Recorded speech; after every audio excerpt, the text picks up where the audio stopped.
Hey everybody, you are about to watch the Dr. Jaime Show. I hope you enjoy this episode.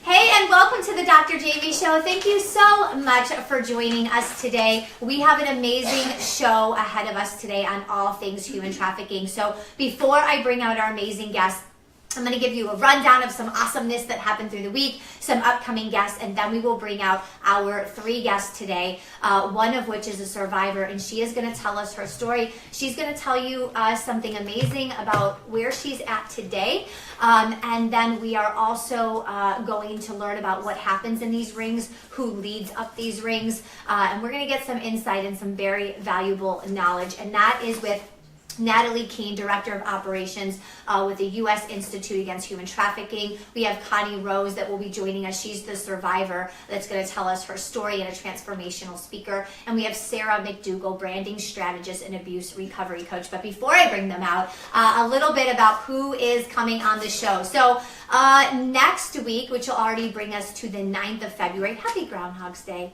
Does anyone know, did he see a shadow? More Christmas. Or more winter, sorry. More winter. Boo to the groundhog that saw his shadow. You're booed off stage. You know, I wonder if we could get the groundhog here on the show. And then I'm going to talk with him. That's why I should have had someone dressed as a groundhog. And then, why the hell did you see your shadow today? Explain. We all want to know. We want summer to come. Summer is my favorite season. It can't get here quick enough. So apparently a longer winter. Boo.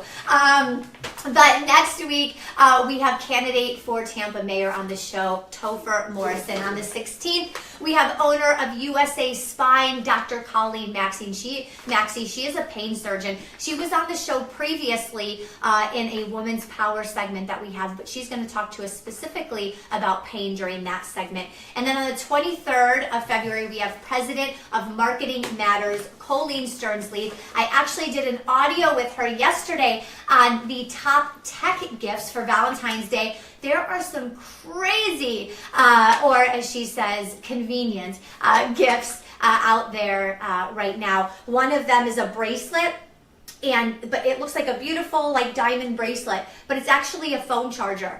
So if you're on the go and your phone dies, you just take off the little clasp on your bracelet and you plug it into your phone and your phone charges. We have everything. So then on the 2nd of March, I can't believe we're talking about March, but I'm excited because it's spring then, and then spring is closer to summer. We have Dr. Michelle Fisher on the show. She is an ear, nose, and throat doctor. She's going to chat with us about allergies. What should we use? What should we not use? We're going to spend a whole segment answering questions that you've asked me that I don't have answers to right here on the show on the 2nd of March. We are full through March, and believe it or not, we are halfway full through April. So we got an amazing lineup coming for you. All right, so do you remember for 2 weeks that I have been telling you, I want to tell you something, but I couldn't tell you? Well, now I get to tell you. I'm so excited to announce that on Tuesday, I will be partnering with British Airways. That's right, the British Airways. We are taking flight together, team. This is going to be awesome. And we are going to do a work-life balance campaign about travel and the importance of getting away and that mental clarity. So that is going to be awesome. And as soon as the commercials and everything come out, I will be sure to share those with you for sure. Okay, what else do I have for you this week? Let me think. I think that was the big thing. I know there was something else I wanted to tell you, but I didn't write it down. Oh, I wanted to tell you. Okay, so the twists and turns. You are not going to believe this. So, and then I'll tell you the number. So by the way, everyone, if you're listening right now, you want to go ahead and chime in with the total yearly profits that are generated by human trafficking are what? It is in the billions. What is that number? So chime in with your answers while I tell you this story. So we were supposed to have Alan Wilkett on the show today. He is the Pasco County Corporal and lead of Human Trafficking Division. And on Monday, he called me to cancel. No! Oh my gosh. So I'm really worried because who's going to fill that man's shoes? That's what I was trying to figure out. Never a dull moment at the Dr. Jaime Show behind the scenes, just so you know. So So he ended up taking 3 days to try to find someone to replace him, because the right thing to do is, if you cancel ever in media, just so you know, listeners, you have someone fill your shoes. So he was looking and looking and looking, and then he found the CEO of Kids First and someone that leads up a human trafficking division. Perfect fit. That was on Wednesday. On Thursday morning, that guy canceled on me. He got called to be away. So we first had Alan called away to go to DC to do something amazing. He's going to be on the show and tell us about it. Then we had another guy. The second guy was called to duty. Oh my goodness. So I'm going to have a talk with Washington, D.C. And tell them that they can't schedule things on Friday at 9:30. So then Alan got a hold of Natalie Keene, who's here today. She's the director of operations for the U.S. Institute Against Human Trafficking. So I'm talking to her about being on the show, sort of giving her a rundown. This is Thursday. This is literally yesterday, right? And something told me inside, ask her if there is a survivor that we could bring on the show and talk about what really goes down in these rings. How do you even get a part of these rings? And she's like, well, I have a home where there are boys, but they're minors, so I can't bring them on the show. Let me do some looking into. So she looked into, and last night I get a email from her that she found this amazing woman. This amazing woman is Connie Rose. She's a transformational speaker. She has done 500 keynotes. She has spoke at a TED Talk, amazing woman who is also a survivor. And we send her the address, right, to the location where she needs to be today here. And the response is that the first time she was ever, tell me if I'm saying this right, was part of a human trafficking ring was within a block of where she's at today. Does that not give you chills? So she is coming to tell her story. This is life coming full circle. This is, whether or not you're a faith-based person, this is God twisting and turning to get the right person here. I don't know what for. I don't know if it's closure. I don't know if it's telling her story in this place means more. I don't know. But this is the right person to have here today. So we are going to have her tell her story. So I am really excited about that. And the number, just so you know, total yearly profits generated by human trafficking. These are profits, $32 billion every single year. That is horrible. So with that, we are going to get some tips from our guests today on what we can do to bring that number way, way, way down. Guests, beautiful ladies, come on out. All right. Hello. Give me a hug. Welcome back. Yeah. Thank you. Oh, you're welcome. Thank you. Thank you. All right. So, yeah. Thank you so much. Thank you so much for being here, ladies. Wow, what a show we're going to have today. So, I said my biggest challenge today is going to be sticking it within the hour time frame. So we've got that clock there to sort of keep us on track. This might be a 4-hour episode. Okay, so before we begin the Dr. Jaime Show, everyone tells us something unique or interesting about them that no one or very few people know about you. So, who wants to take the lead? Start on that end because I've done this before. You've done this before. Now you got to come up with something new because now we all know time you. to You need think, to so- Probably out of all your questions, that was one of the hardest ones. Everybody says that. Is like what's exciting, what's boring. Right. So I would have to say it's probably boring, but I am actually a talented artist, but I don't practice any of it because I have my temperament is to keep busy and moving, so to me that's too slow. It doesn't happen quick enough. So I buy art, right? So that would probably have to be the only thing that not many people know about me. Excellent, excellent. So we have an artist in the house. Whoop, whoop.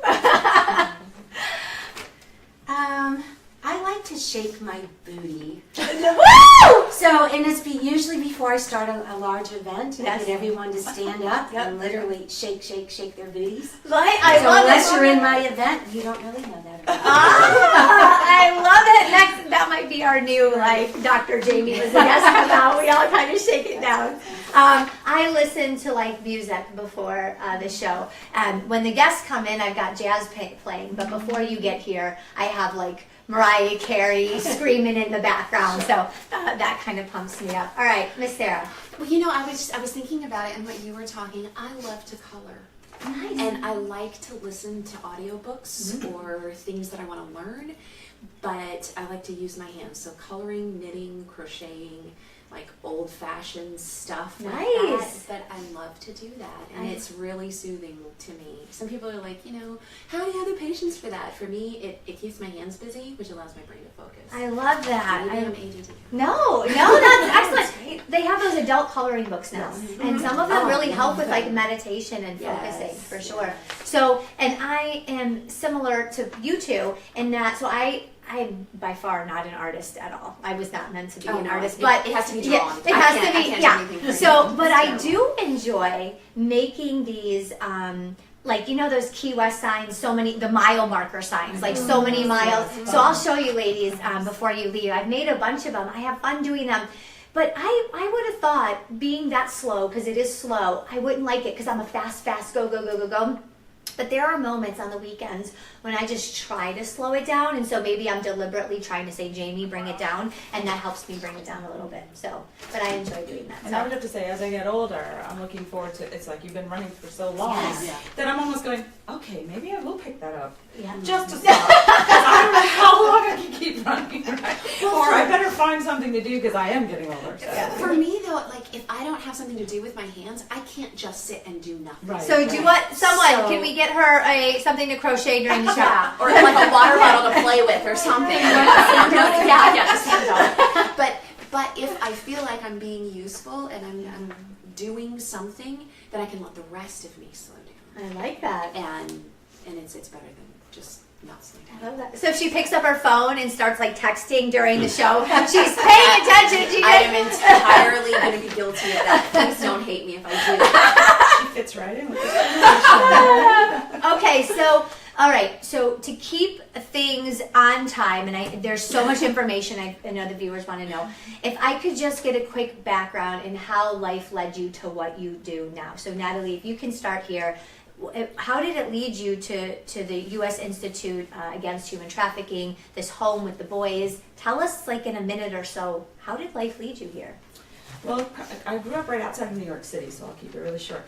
And I just was around a lot of vulnerable young people who, you know, drugs was a big part of where I lived, and just seeing gang fights and such like that. And it always intrigued me, and I always felt back then that I wanted to do something to help make a difference for them, because I believed at that time those youth were acting out on situations, and I was very young, but they were acting out on what they were living, and they had no other choice. So I wanted to show them that there were other options to make a difference in life. So fast forward, probably about 20 years ago, I started volunteering with a prevention program in high schools and talking about risk, all things at risk, whether it be the consequences of sex, bullying, drugs, all of that. And I did that for 7 years, pretty much full time, and I was doing and just as a volunteer. And it was, I'd have 100 kids or more at a time, and I saw thousands of kids over those 7 years. But then I moved into the pregnancy center because it was a part of the crisis pregnancy centers. And at that point, I was meeting women in crisis for the next 12, 13 years. And that was where And where I were noticed, you now? Was it still New York? Tampa. It was Tampa. Okay. Sorry. And meeting with these women, I was seeing vulnerabilities and indicators of sexual exploitation. I was seeing a normalcy over the course of the years of accepting domestic violence, sexual violence. In fact, I met Connie back quite a few years ago because we were on a sexual violence task force together. Wow. And I was just like, where can I get these resources for these women? At the same time, I was seeing their children, and I was seeing that these children were being taken from them through DCF, and it was just like, what's the answer for this? And then I learned about human trafficking, and so I jumped in and I just started taking every class that I could, but I still left there, leaving going, I don't know what I can do, right? Except that I know about it. And now at least there were some resources that I was starting to be able to give women to that were coming into us that were sexually exploited. We have a lot of dance clubs and strip clubs in Tampa, right? And then we had women that just proclaimed that they were prostitutes and they were there, you know, selling themselves, and so they came in for our services. So through a course of time, I've just been waiting and watching and looking at law enforcement and those that could speak, survivors, and they had the voice, they had the correct voice to do it. So eventually, when I knew Jeff Rogers, who was our CEO, and I learned that he was starting this and what he was going to do and how he was going to cover the full spectrum, which I'll talk about in a little bit, and that would be victim assistance all the way to ending demand. And I saw his the plan that he laid out and the mission and the vision. And then he asked me if I'd come on board because we are faith-based, so I've been in the ministry world for 18 years, so I could bring some of that with me as well as the experience I've had. And so that is how I ended up with the U.S. Institute. We're only like a year and a half old. Okay, so is the U.S. Institute Against Human Trafficking, is that the home where you have the boys in, or are these two separate one of our entities? programs. No, Okay. Yeah, under the U.S. Institute Okay. of Human Trafficking, we have the Florida Safe Home, and then the other program, which I'll talk about. Okay, okay, awesome, excellent. Okay, very good. So, Connie, tell us a little bit, before you go into your story, because we're going to spend time on your story, how did life lead you to today? My story, my journey. Okay. Yeah. Moving from Philadelphia when I was 18 months old to Claremont. Okay. Moving to Baycrest, Yeah. where we are right now. I think it was in 1965 on Girl Scout weekend. And just the intertwinings of a lot of physical, mental, drug abuse, domestic violence, sexual abuse, exploitation, pornography. But really, more importantly, what brought me to today, and I'll share that in a few minutes, is Rico. Okay. And he's my partner. Okay. And the great friends that I still have from high school Okay. that support me in my journey. Okay. When you went through all of this, what made you decide you hear so many survivors like, all this happened to me and now I need to educate people on this or bring awareness? Did you have that fire in you to do that? I did. I was Okay. very fortunate at 21 to be hired by Revlon. Wow. So I learned, That's trained every the girl's trainer. dream. Yeah. I mean, So I was a trainer for them for years. And as a matter of fact, the woman, Diane, that hired me is still my mentor today. wow, excellent. Years later. So I had that base and foundation of how to go out and share, because I had to teach consultants how to talk about the product and share it. I also was in beauty pageants and modeled, so I had that base. More importantly is my father was arrested. And when he was arrested, and it wasn't for me, it was for my stepsisters, but when he was arrested out of the house right across the water, I said, that's it. I'm going to take every tool that I learned of how to speak, and I'm going to go out and I'm going to share my story. But more importantly, it was about breaking the silence and breaking the cycle. I can't wait to hear this story. Oh my goodness, I'm so excited. I want to hear. I want people to, someone out there, you're making a difference with.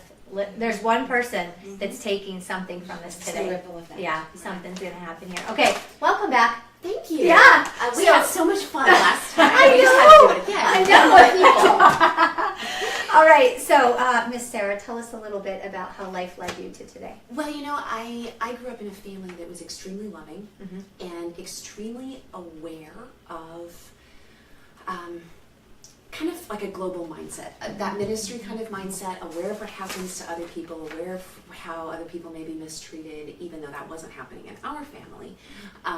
And so I kind of had that heart for the underdog or the mistreated person from a very young age and started traveling really young with mission trips and stuff. Okay. And then as I grew older, I remember back when I was in graduate school, I started traveling and speaking to like high school groups on how to have better relationships and date more safely and that kind of thing. I had no idea at the time about human trafficking. I was not aware of the pornography and the addiction statistics. I wasn't aware that they were feeders for each other. I had none of that idea, but I did know that there were, now that I was like in grad school, I was looking back 6, 8, 10 years younger, and I was realizing there's a lot of kids who just don't have any idea how to have healthy relationships. And I'd done a lot of study, I was very interested in that. Character and choices, and that's what I wrote my book about. Yep. So Plug the book, which is yes, except I don't have it here. Where's your copy? I have it in there somewhere. Say it. We can get it out of Okay, there. so one face, live with one FunFace.com. That's my book website. So yeah, and that book is about We need her book by some character and choices and so on. So that's been a theme for me for like 25 years. Okay.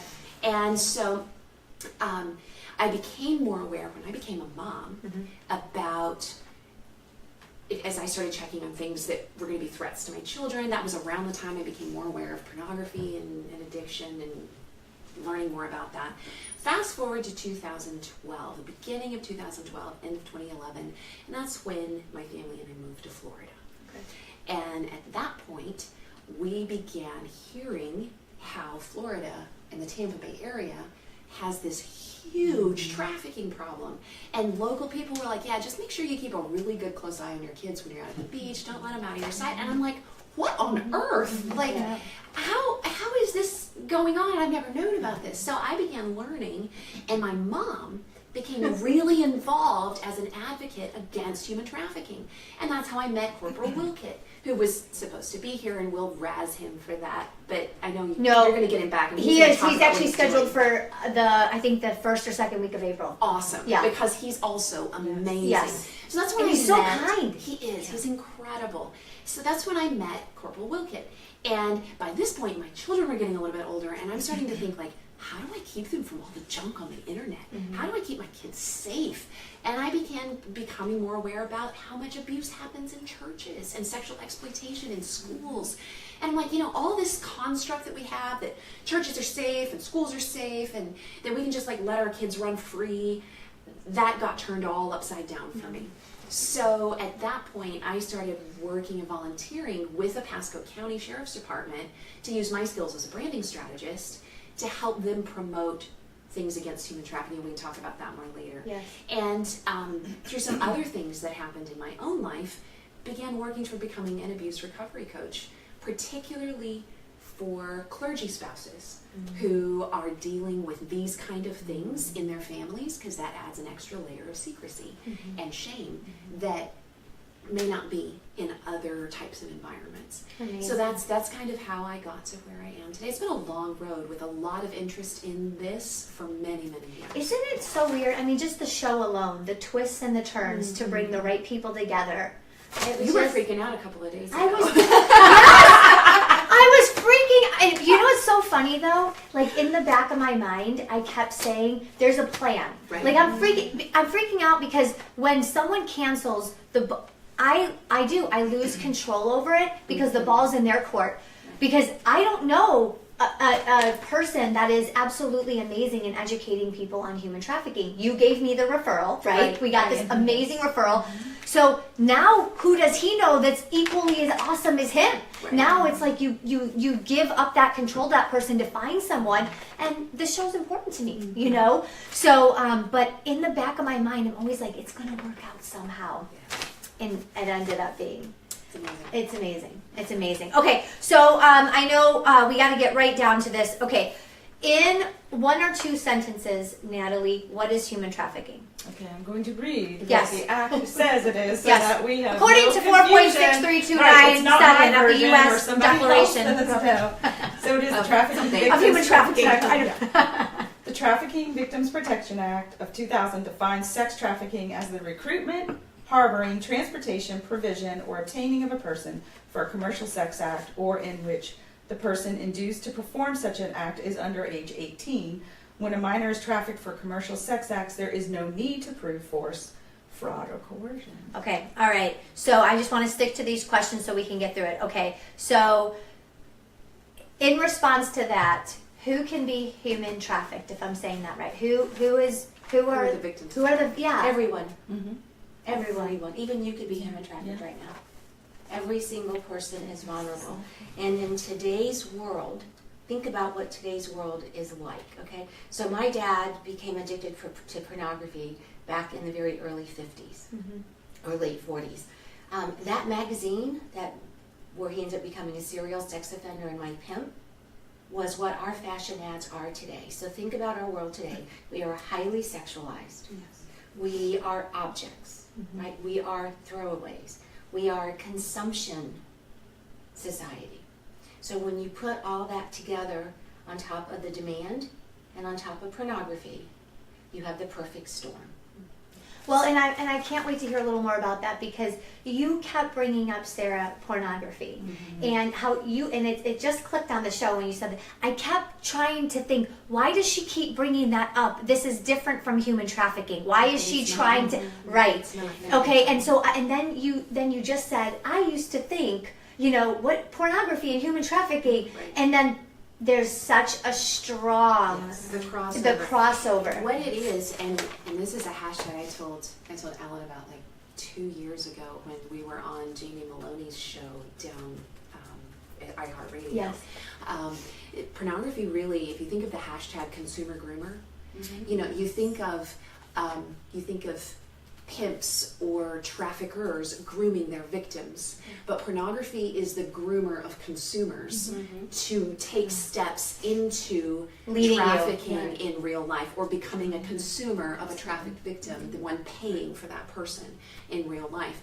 And far too often, I've heard Alan say that if you have watched 30 minutes of pornography, you have almost guaranteed seen someone who was there against their will. Right. Exactly. Wow. So it's that prevalent that trafficking victims are being used to make pornography.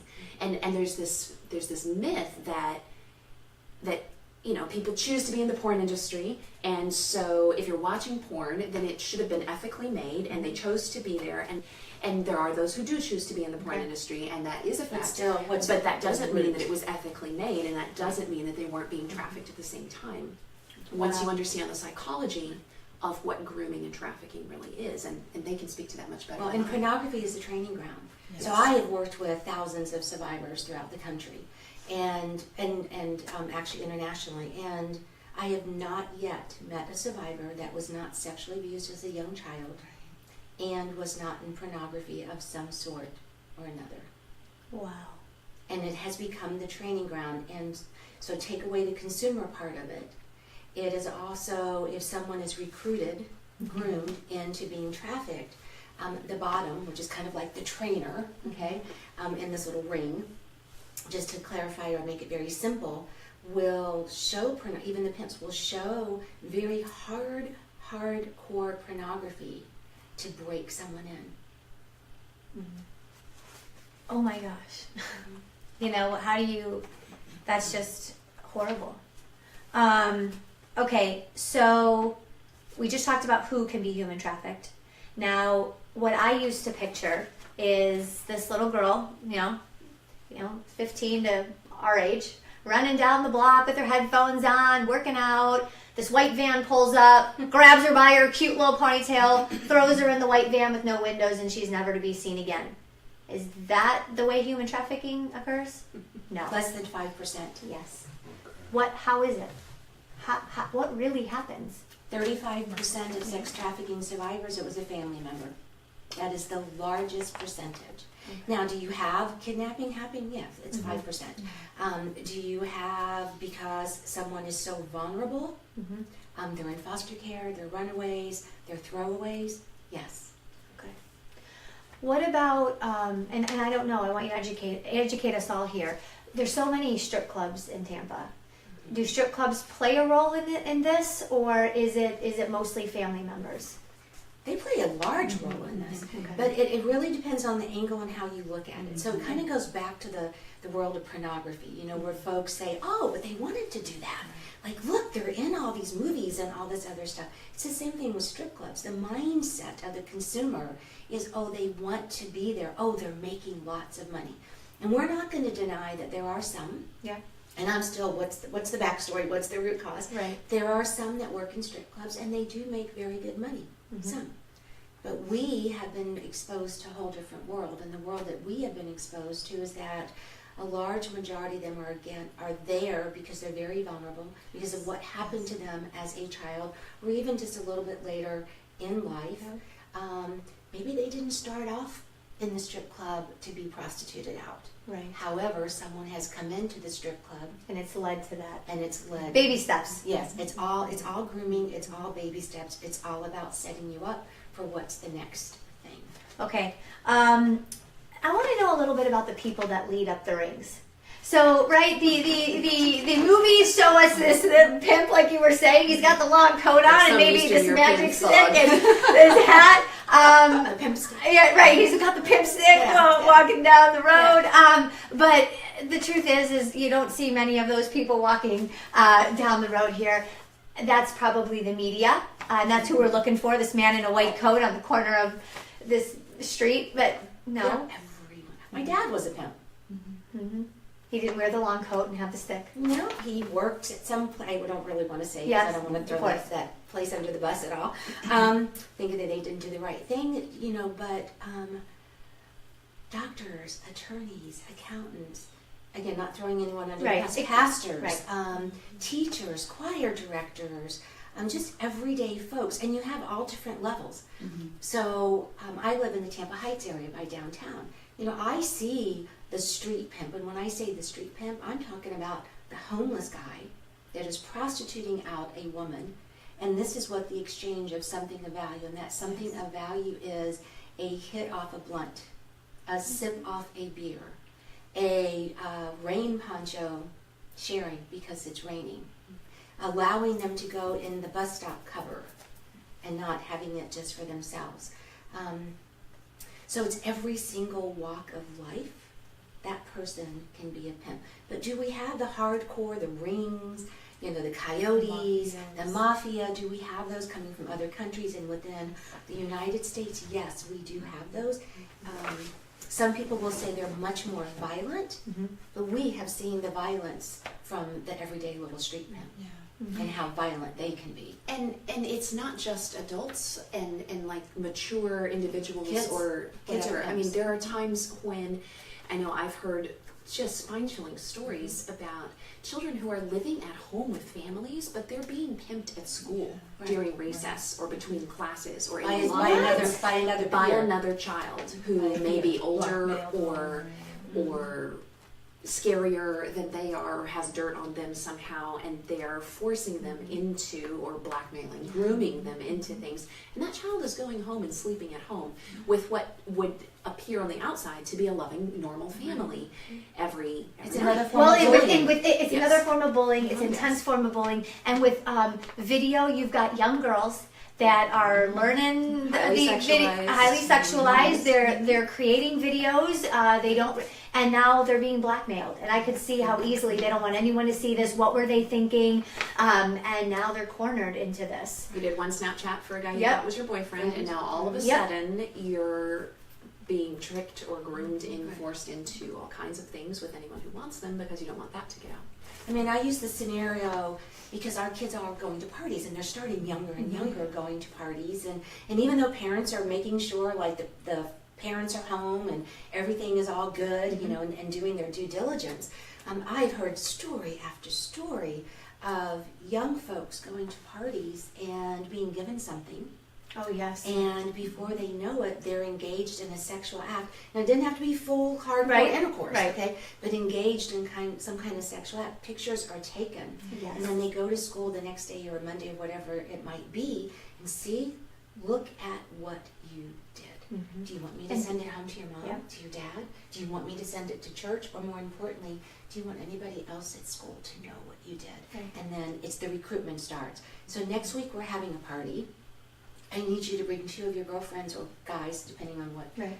sex it is. I need you to bring 2 of them because if you don't, This is going and then on. before you know it, this whole circle, this whole ring can start at a school.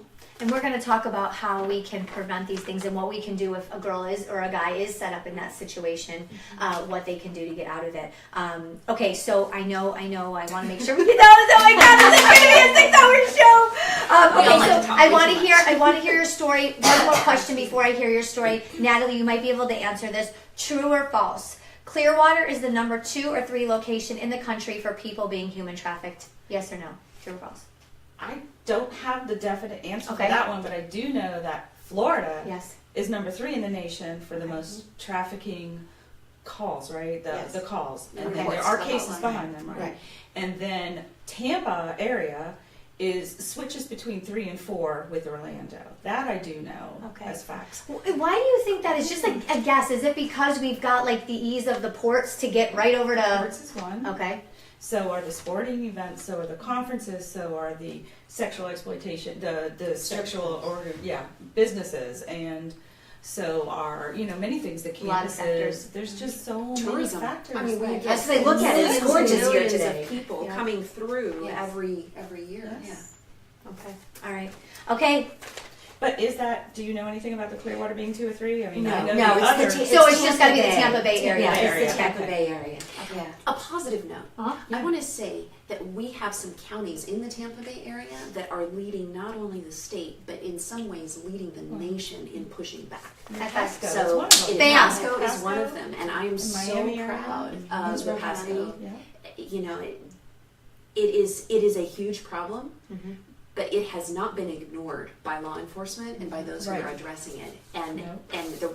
like you said, the reason Corporal Wilkett can't be here right now is because out of like 60 people in the entire United States, he's up at the Department of Justice talking to people who are He's with my running CEO. this. Is he? Who put him on the list to be invited. Yes, So he's so, up there I and he mean- had dinner with Jeff last night, our Yeah, so CEO, he's- so he's up there. I wish we could like live stream them in right now. I Just know. right in there. I told him he better take pictures at like the Attorney We'll General. post them and up when he everything. comes. Yes. Yeah. Well, our CAO will be on a panel this afternoon. I have multiple panels with the DOJ, who just pulled this together at the beginning of the month, actually. Wow. And they asked him for a list of guests, and so we wanted to, They should have cleared it with me first, but that's that's fine. Whatever. Yeah, the DOJ, Jeff Sessions call you next time. Check with But to balance that, I mean, it's a bleak picture that the facts paint, but there are really good people working really hard to push back and to change that culture and that climate. So I don't want to just leave it on this abysmal. No. Well, and the other perspective. reason that the numbers are so high for the Tampa Bay area is because we have done an incredible job of creating awareness and training, Yes. of going out. So and you get more this- reports. Right, so you're going to get more reports because we're like, if you see something, say something. This is the number to call. Don't just sit back and go, oh, well, I saw that over there, but I'm too busy. It only takes a minute, and you don't even have to give anything about you. Right. Just, this is where I am, this is what I see, I just want to let you know. And I want to spend time on that. So after we hear Connie's story, we are going to chat about the specific programs that are out there, the different programs that you two are working with. Light Up Tampa Bay, am I getting that? Light Up the Night. Light Up the This Night, and we're going to talk about that. We have and what you can do to be a part of this to bring that $32 billion a year way down. So I know the viewers want to hear a little bit about your story. So specific questions that we can hit here, and we'll try to get through this. We want to make sure that we get through it, that you hear the best of everything. So how old were you when this started, and how did it start? Well, I'll just sum it up very quickly. Okay. So I am a survivor of over 14 years of incest. So Okay. it started in Claremont, then continued when we moved to Baycrest. And in with that was a lot of sexual abuse. I had mentioned earlier physical and mental abuse. My father drank, he did drugs, all prescription drugs, but nevertheless he did. And we just lived in this total chaos behind closed doors. But when we went out into the community, I was raised Catholic and Greek Orthodox. We were the good Christian family. We were very, very involved in our church. And so to the outside world, my parents were the perfect parents. They had the parties and all the friends came over and parents would call and check and make sure everything was okay.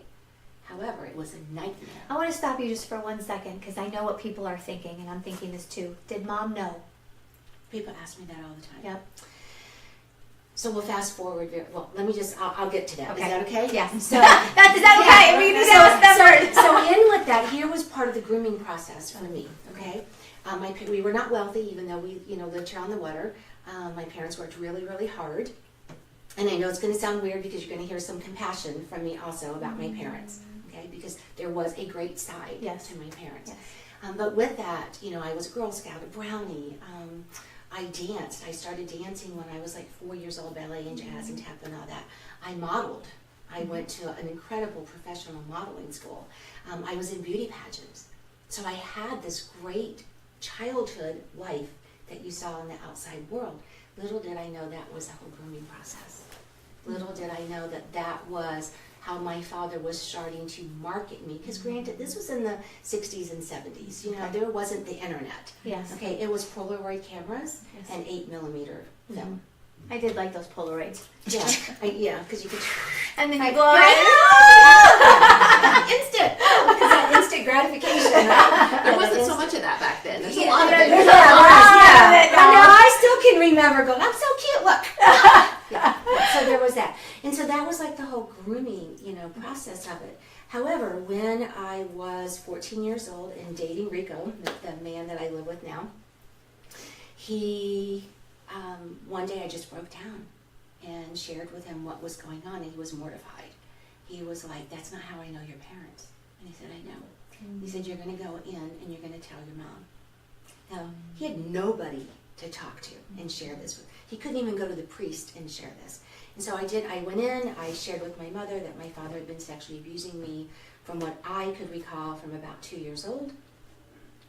She did what you would think any mom would do or a parent. She yelled and screamed and jumped up and down. She's Italian. Yep. Did not blame me at that time in my life. Later on in life she did. And I begged. You can send me to a convent, because bad girls back then went to the convent, they went to the tobacco fields, you could send me to my grandmother, to my aunt, uncle. I mean, I had this list and begged. But she looked at where we lived. It was her dream house. She looked at my maiden name. It was the only one at the time in the United States. It was Greek. She said, you have a brother, you'll get married and your name will change. What will happen to him? And she honestly believed that he would stop.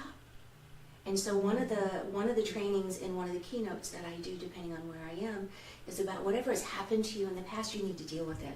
Because when a child comes to you and says, this is what's been happening to me, you might not believe them. And not because you really don't believe them, it's because you have to go deep down inside to a wound that you never healed. And that was my mother's story. So then, fast forward, right before my 16th birthday, I was on a runway and men were staring at me in such a way as if I had no clothes on. And I said to my mother, not knowing my father was in earshot, I said, Ma, who are these men? And why are they staring at me in such a way that I have no clothes on? And she's like, sweetie, I don't know. I don't know. They're someone's dad, grandpa, whatever. I'm like, no, this is icky. Yeah, when it's that different state. Yeah, because you want to do I have clothes Yeah. on? Yep. What did I forget? Yeah. I knew I couldn't have forgotten anything because, they check you before you run down the runway. Right. Yes, I knew. And so about 2 weeks later, after that conversation with my mother, my father had come home. And I was in my bedroom, and we all know when someone wants to have sex with you, the feeling, the moves, like whatever. And he walked into my bedroom, and I had already started to plan when was I going to kill him. Because I couldn't do it anymore. Because I was that good girl. I was that girl that if the boy wanted to take a good girl home, but yet I was having sex with my dad every day of my life. And he came in, I pulled the knife out, and I said, I'm done. You will not ever touch me again. Now imagine having the strength and courage to face your perpetrator. Yeah. And he just laughed in my face and said, I heard what you asked your mom, and I'm going to tell you who those men were. They've been waiting for this day. And I'm looking at him what are you talking about, waiting for this day? And he said, you're going to be a prostitute. Now remember, this is in the 70s, okay? What I saw on TV of a prostitute was an older woman, no offense to anyone, right? But big blonde hair, or African American, tons and tons of makeup. Yeah, blue. I think it was blue eyeshadow. Yeah, Wasn't it blue. Yeah, the blue eyeshadow, the pink. Yeah, and clearly not a girl that was going to be 16-year-old and was a Christian girl. Right. No, that was not in the cards. But I said okay, because my little brain said, okay, I can't kill him now. Maybe I'll have a week or two that he won't have sex with me, and I could put a game plan together, not knowing what that game plan would be, but something. But that's not what happened. So almost 4 years of my life, he prostituted me right out of the house. I'd walk down my driveway. We lived on a cul-de-sac. There would be times people would pick me up in front of my house. There would be times he'd drop me off on the causeway. I never walked the streets. I do not know what that's like, but I do know what it's like to be dropped off in front of houses and be the party favor for the night. I do know what it's like to have to service buyers in the parking lot of my high school. and get called into the principal's office for skipping class. I do know what that is like. I don't know what to say. So I need a tissue. But this is real. And so even though my story happened so many years ago, I'm going to tell you, it's no different today. I mean, Sadly. right? Yeah. It is There's no...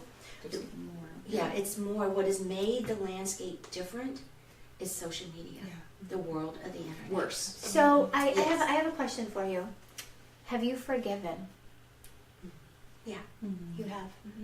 And it didn't happen just once. I mean, and so forgiveness is about a process. It's a layered.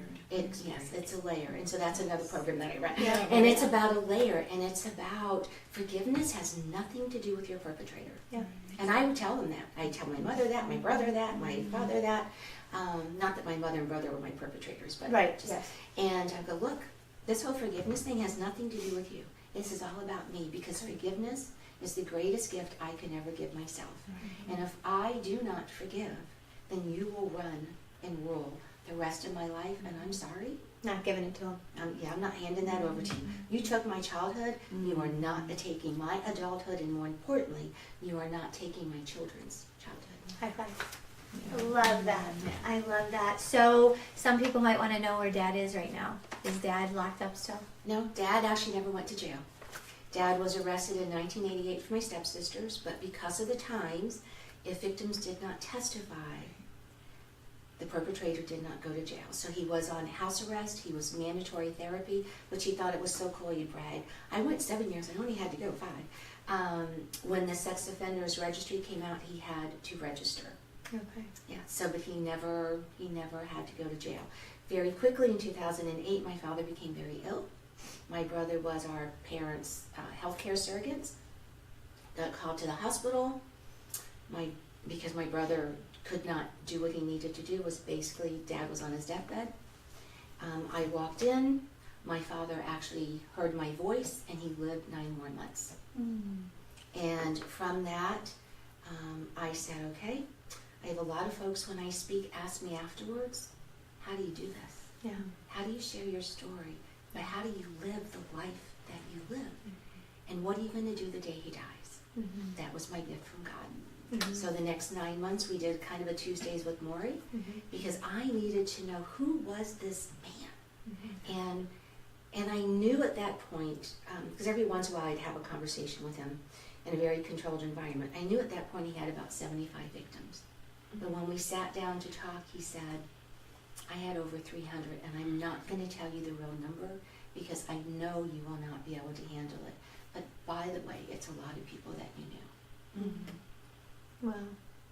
How awful. And so on November 2nd, 2008, which was my birthday, almost to the exact time that I was born, my father passed away. Isn't that the greatest gift? Yeah. And it wasn't, some people go, oh my God, that's so horrific. I'm like, no, you planned it.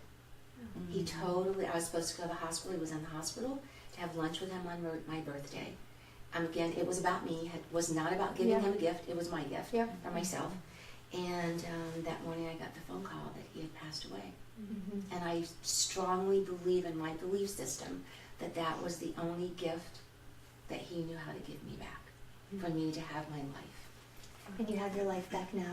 And you're making the most of it. And I appreciate you coming on and sharing the story. Thank you. And now I want to change this, and I want to be super uplifting on now how we can help people that are going through it right now today. You're out of it, thank God, but apparently $32 billion worth of people are in this. And 27 million. 27 million folks. 27 million people being are, trafficked. and then I think it was 300,000, up to 300,000 a year. We've got to do something. Those are kids.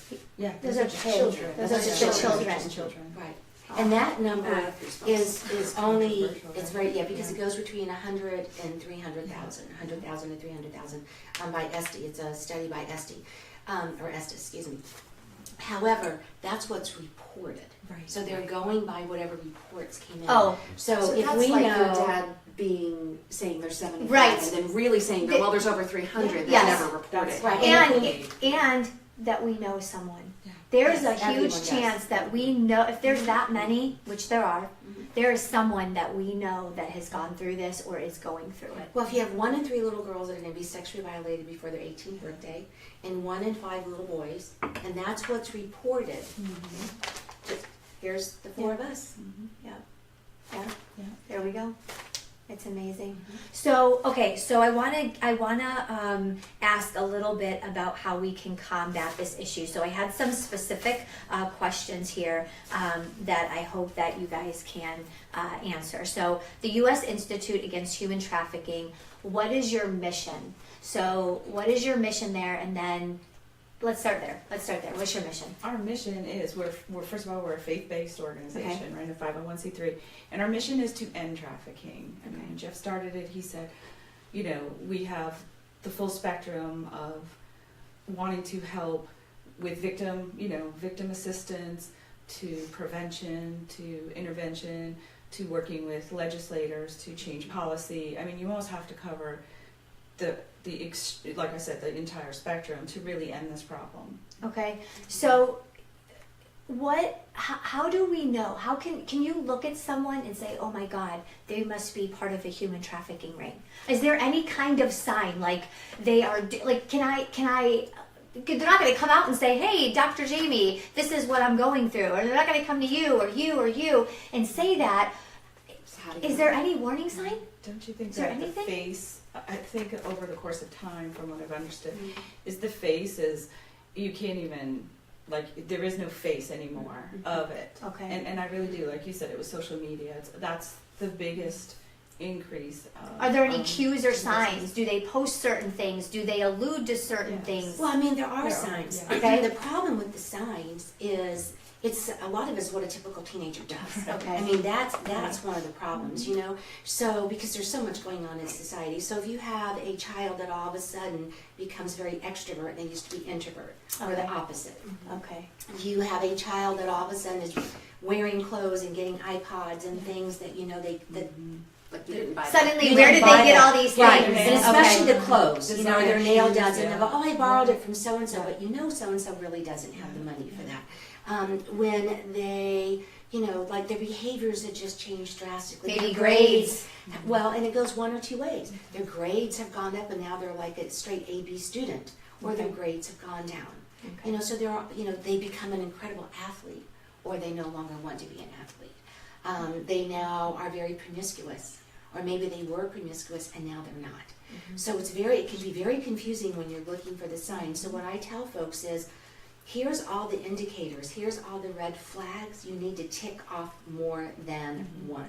You can't just say, oh, they're very promiscuous. Oh my God, they just got an A on their math test. Exactly. Right. You have to look at more at more body than of one. evidence, Yeah, red Quit flag bringing home these indicators, the eggs. body of evidence. You have to look at that. The only place that you can really detect it is unfortunately on the street. Okay. Because you can see the weariness. You can see them being very run down. You can see, and I don't want to say that everyone that's homeless is a drug addict. Right, No, no. I don't want to say that. But you can see how living the life of being on the street has worn them down. And Well- then you add in the alcohol and the drugs And mix it all together. and having sex Yep. 10, 20, 30, 40, 50 times a day. Oh my goodness. And not on a bed. Right. Right. No. But there is hope. Yes. And that's, I think, what we really want to talk about. It is what we want Is to the talk hope, about. hope and healing. And going back to the situation with the children, noticing your kid's grades change or you know, being an athlete, not introverted to extroverted. This is why it's so important to not spend your time with your kids like this. Exactly. Yes. Because if you Absolutely. can actually be in tune, I always say you'll find out everything you need to know about the child during a 20-minute dinner. If you can have 20 minutes with them at the dinner table a day, that 20 minutes with Wesley and Blake is life-changing for Or Wesley. driving in the car. Driving It's in the car. always the car. Yeah. And the Take all the conversations phones with my away and just Can you imagine? No music. No Yeah. music. Lock the doors. Lock the doors. Lock the Get doors. on the highway, They're like, 80 miles an hour. You're gonna tell mommy everything. That's what I used to do with my son going, we're Not going to this talk on game. the highway. We're going 85. You can't do nothing. You know, Jamie, on this note, though, I want to talk about one of the questions I Yeah. know that you have on there, and there's a lot that we can do in prevention. Yep. And And I know everyone, like you hear this kind of show, and parents are sitting at home thinking, oh my goodness, my kid's friend, is it that one? Is it that one? Is it my kid? But instead of just thinking like in a panic mode, like which child do I know that is in this? Let's step back from that and say, okay, let's just say your children are not involved with this. Given the statistics, either they or one of their friends guaranteed will be exposed to the opportunity to be involved with something like this. And one of the things that we typically don't often think about is, going back to that porn trafficking connection, is the lower and lower age of exposure to hardcore pornography. The average age of exposure now is somewhere around the age of 8. We're talking second grade. Kids who have none of the emotional tools, none of the maturity To understand, to be able to differentiate real from fake. And I personally believe that pornography is not something for a Christian, faith-oriented person. I believe it's exploitation across the board of something that was created to be intimate and loving and beautiful. And so I want to just pause. Anti-porn is not anti-sex. It's anti-exploitation of sex. Well, and to know that every 30 minutes you watch of it, porn, there's somebody an that's been person. Yes.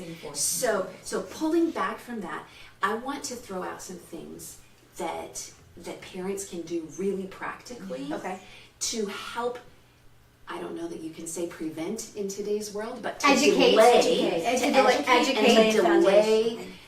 to lay a foundation, but also to delay early exposure as long as possible. Okay, so what are some So tips? here's the thing. First of all, you have an amazing kid, right? Your kids are awesome. They are. I know you think your kids are awesome. My kids Let's are pause. awesome. They are. They are. My kids are awesome. Even though they're adults. And we digress for the rest of the show. But we can swap pictures, mom and grandma pictures. Okay, so you have awesome kids. Your kids are not so awesome that they won't stumble onto pornography. And most exposure to hardcore pornography, I would say, and correct me if I'm wrong, is not intentional account of child abuse where an adult is intentionally grooming a child by exposing them to hardcore Well, I pornography. told you on the last show, my son saw a newspaper, the TBT or something, and it had a girl for Halloween, and you know, And girls so dressed he's in Halloween. like, And he commented and said, "Mommy, why is she wearing this on the newspaper?" Right. So I mean, you can. I had a friend who is extremely aware, and just a couple weeks ago, since I was here last time, her 11-year-old son was sitting in church. Her husband is volunteering in the audiovisual booth. She is doing deaconess work or picking up something, doing, serving. Her son is in dad's line of sight, sitting with 3 or 4 little friends. One of the other kids has an iPad. The iPad is internet enabled. In church, he shoves hardcore porn in the other boys' faces, including her son. Now, at home, their Wi-Fi is locked down. That's step number 1. Do not assume that your kids are so good that they won't find anything or they won't stumble into anything, because pornography distributors find ways to draw kids in. It's embedded into games that it is. And there will be things that are standard school research websites, and one letter off is a porn site. And they do this on purpose. So kids are because the doing younger you research, hook it, and all of a sudden, that research something pops up, and you're going sideways. So phones, lock it down. Get Wi-Fi routers. If you search best family Wi-Fi routers or clean routers on Google, there's a ton to choose from, all kinds of different options. Get filters for your home internet, for your devices. But that's not enough, because I think there's 2 more steps. That's not enough, because all it takes is one kid in church whose parents didn't lock their phone down, who shows it to your kid, and now you have a whole different situation. Or at school, or at a play date, or out in your backyard, and the kid's got an internet-enabled tablet in their pocket. So you can lock your stuff down, but that's not going to keep your kids safe. There's from friends. exposure. There's other people. There's other people who don't have that. And the third is to educate your children. Because at some point, they're going to have an opportunity where they need to say, no, I don't want to see that. No, I'm not interested in that. And that's where I brought this. Okay. Because I think Tell us talked about it. we It's a did. great book. Tell us a little This bit is about a it. fantastic book that I stumbled on because I wanted to educate my kids. Good pictures, bad pictures, porn proofing today's young kids. I'm plugging this book. I have nothing to do with the author. I get nothing off of this. except Actually, helping excuse me, others. Kristen and Gail, we want 10% of all profits that Oh, come well, from this show. And they actually have follow-ups to this book. They do. Yes. They do. Now, this is Of age for group. ages. I believe this one is for ages like 6 to 10. or Oh, 6 nice. to 11. So Okay. you can start that young. They just came out with a new one. My kids are older than that, so they just came out with a new one that's for ages 3 to 5. Okay. And what this book Wow. does is it addresses in a very delicate but powerful, age-appropriate way what pornography is and why addiction tricks the brain into thinking that something bad for you is good for you because you like it even though it's bad for you. And that is something, parents, that we need to be teaching our children in a really strong way, not just for porn, but for alcohol, drugs, anything else, so that they understand the addictive cycle.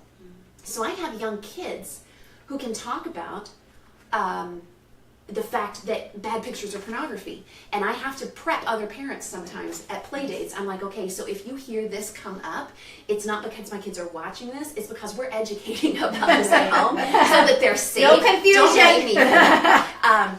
But I highly recommend having this kind of conversation with children of all ages so that they can begin recognizing things, because that's where the real power is. And I want to stop there and say, you know, I'm hearing her say these things, and I want to just say, my boys aren't like that. I don't want to introduce them to sex and porn right now.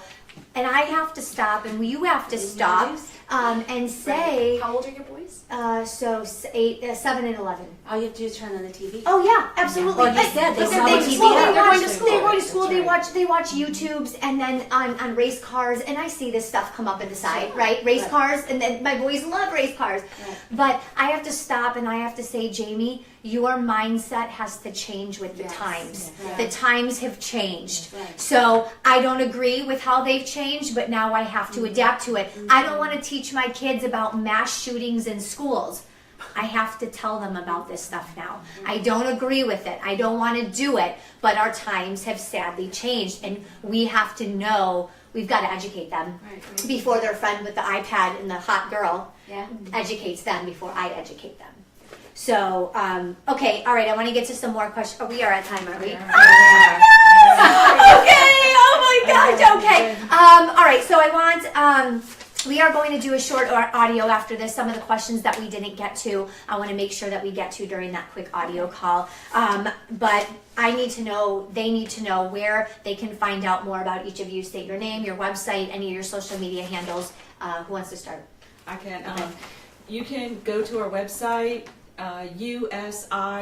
usiaht.org, or you can go to our other website, traffickingfreezone.com, and learn more about ways that we're combating this problem. Okay, excellent. And I'll make it real easy. Just go to Connie Rose, ConnieRose.com, and everything about me and all my handles are all on my website. Excellent.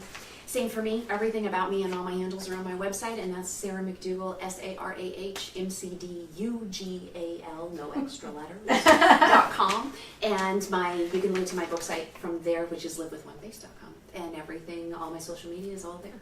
And I'd love to connect with anybody. Thank you. If you could leave the viewers with one sentence, one piece of advice, what would it be? Start pretty well. I think, Go, Connie. One piece of advice. Well, I have two. Can I Okay, do that's real great, yes. Okay. So one would be if a child comes and says something to you that someone is touching me inappropriately, believe them. Yes. Number two is you see something, you say something. Please, please do not hide in silence because you don't want to get involved. I love that. Ladies, Sarah? Mine would be to do the opposite of parental instinct. And that is, because the world will expose your kids to the worst that is out there, get out in front of it and begin communicating with intentional, age-appropriate, but don't be afraid to have the hard conversations. Be proactive as a parent in educating the children that are in your life and how they can be safe. And that's way more than just scream and say stop and run away. It's so much more than that, and get the resources. I might get that book myself. Yeah. What And is then your mine one would piece be to learn, go find awareness trainings under, qualified experts, and for sure, and learn what you can, and get connected with the community, and learn a way that you can be involved to be an answer to the problem and become a part of the solution. I love it. Excellent. So this weekend, everyone, do me a favor. Be a solution to the problem. And it doesn't just have to be with this. Think about all the different areas of your life. Where can you be more solution focused? Ladies, thank you so much for joining us here.